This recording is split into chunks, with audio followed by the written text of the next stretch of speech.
Hey everyone, welcome back to this FIFA 15 Super League with Manchester United. We've finally hit January, which can only mean one thing: the transfer window is open.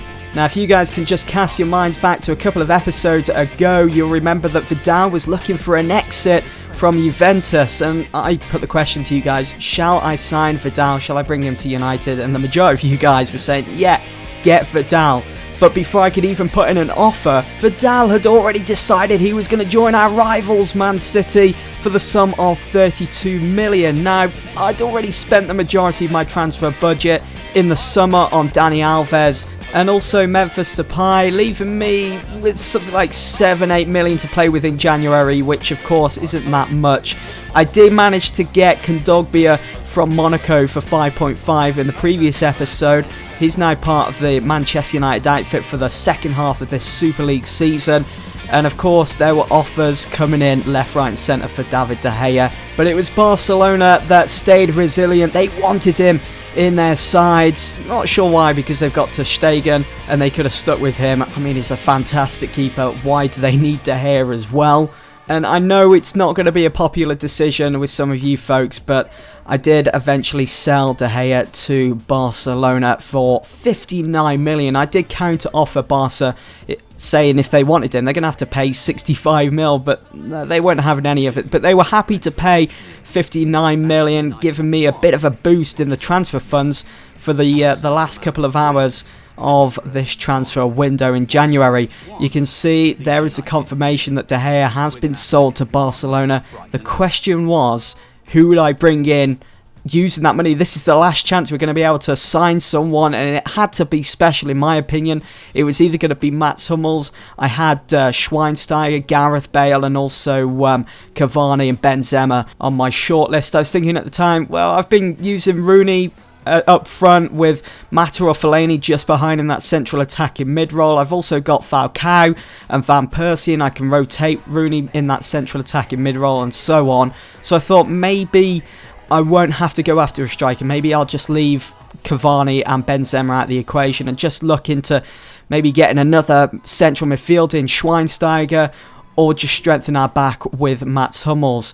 Dortmund did reject my bid of 40 million for Hummels. They were looking for 51 million, which was absolutely crazy, but I thought I could maybe bring Dortmund down just a little bit, save a bit of money as well. So I offered 45 million instead. I just thought it was outrageous that they put such a price tag on Hummels' head. And I also had my offer accepted for Schweinsteiger, and at this point I was like, who do I go for? I offered Hummels a contract because Dortmund had accepted, and in the end I was stuck with Hummels. I wanted Hummels in the team. It's been a while since I've had him in a Manchester United side. I think going back to my FIFA 14 or maybe even my FIFA 13 career was the last time. So Hummels is now part of the Manchester United team for this last 3-4 months, the second half of this Super League season. And take a look at that as well. With just 1 hour remaining of the deadline day, 250 million have been spent. You expect to see that in the summer, not in January. It kind of blew me away really, but you can see Man City were probably the most busiest in this window, signing Vidal and Benzema. A lot of money splashed around there. You can see that they signed Benzema for 42 million. And of course, you know that I signed Kondogbia and also Mats Hummels, strengthening our team, getting ready, getting pumped for this second half of the season. You can see our next couple of fixtures. We are away against Atletico Madrid, back at home against Shakhtar, and then the week after on the 17th, that midweek fixture against Inter Milan back at Old Trafford. Not too bothered about the FA Cup fixtures, leaving that completely out of this series.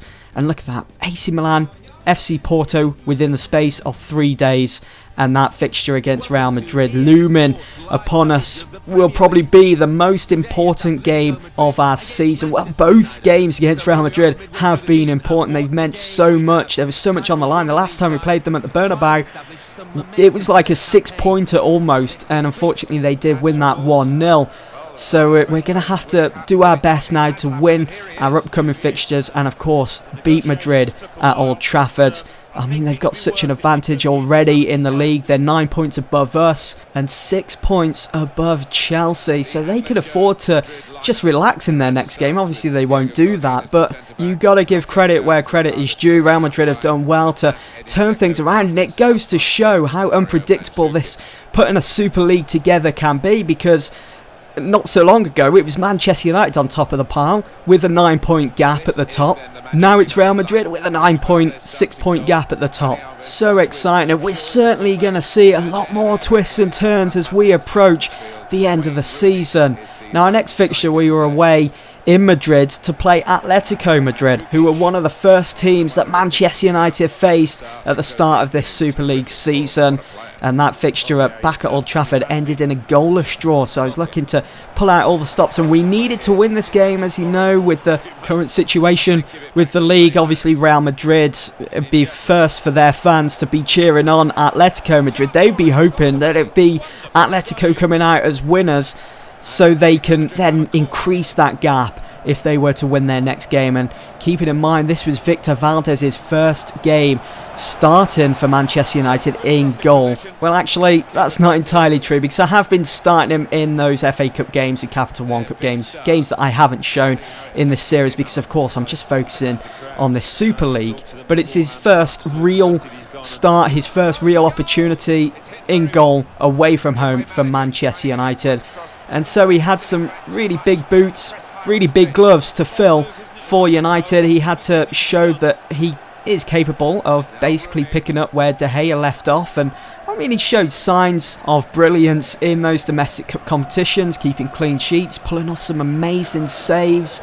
He is a world-class goalkeeper, as we all know, and I have every bit of confidence he's going to just fit in nicely as our number one goalkeeper for the remainder of this season. And you'll see some great examples of what I was talking about throughout these highlights against Atletico Madrid. How Valdez goes about business, how he conducts himself, how cool and composed he seems in between the sticks. Just an all-around top goalkeeper. And so was Moya in this game for Atletico Madrid, putting a stop to that thunderous shot from Juan Mata. I was hoping it was destined for the back of the net. Well, of course it was on target. But Moya just putting a stop to it. Couldn't hold on to it, of course, because of there being so much power behind it. And I'll let you in on a little secret. At one point I was thinking about bringing Moya to Old Trafford back in the summer, and also with the January transfer window just gone. And in my opinion, in real life, if De Gea is to go to Real Madrid, which I hope he doesn't, but if he does, I think Van Gaal should be looking at Moya from Atletico Madrid. Forget Lloris, who's just recently broken his wrist in pre-season training, so he's certainly out of the equation for United. So I think maybe going after Moya would be a wise move there for Van Gaal if De Gea is to leave United, which of course I hope he doesn't. Now anyway, this game in the second half, it's still 0-0. Memphis Depay had probably the best chance in the whole of this 90 minutes to make it 1-0, to get that first goal.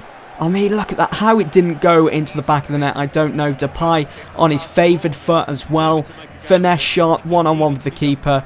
Normally they go in, but not this time, as the game stayed at 0-0. Di Maria, you can see, went on a fantastic run, just absolutely tearing the defenders apart, making his way through, and I was going to hit the ball on the volley with his left foot. Probably would have caused some damage as well for Atletico Madrid if it was alive through, but with too many bodies, Godin and Miranda in the way, he just wasn't able to get the shot away. Falcao, as you saw as well, came on in the second half against his former side, and I was thinking to myself whilst playing through this game, wouldn't it be crazy if Falcao was to score against his former side? It was looking unlikely as time was running out. You can see Valdez making such an amazing save there, sticking his hand out at the right time, in the right place as well. It was marvellous. Moments later, we kept pushing Atletico. We kept pressing them, looking to find a way through. Luke Shaw did open up the scoring, but it was offside. Of course it was. It's just my luck that.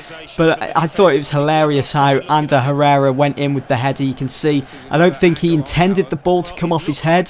But Luke Shaw way offside, but Herrera with that diving header to find Luke Shaw. It was nicely put together with it. The damn offside rule cost me, but look how Atletico Madrid was stringing together their passes in that final third. Gabi here just deciding what to do, looking for his options. He had Dzeko, who he did find in the end, and Dzeko found Gabi, who was onside. I thought it was offside, there were appeals for it, and it was an absolute scramble to get the ball away. Victor Valdez stopping it again, and all Arda had to do from there was just show a bit of quality, take his time with that chance, and Atletico Madrid would have been in the lead without a doubt. It was an open goal. Valdez was still on the ground. Now in the 82nd minute, from an Atletico Madrid corner, Manchester United cleared and hit them on the break. And it would be Radamel Falcao that would get the first goal in this game. Surprising that we had to wait all the way up to the 83rd minute for it, but we eventually got there, and that's what perseverance does. It does eventually pay off. You stick with it and you'll eventually get there. Godin, Miranda, they're kicking themselves after conceding that. They just weren't quick enough to put a stop to our counter-attack, and it was a sweaty goal in the end. Radamel Falcao just sticking his foot out and poking it in to the back of the net, and it would prove to be the winning goal as Manchester United would come away from Madrid with all 3 points. Shame I couldn't say that about our last visit to Madrid, but again, we just got to persevere, we just got to keep plugging away, and hopefully we can try and close that gap with Real Madrid. You could see that we weren't that good on the day, but Valdez picking up Man of the Match award, fully deserved. Anyway folks, that's it for this episode. Thanks for watching, and I hope to see you all soon in the next one.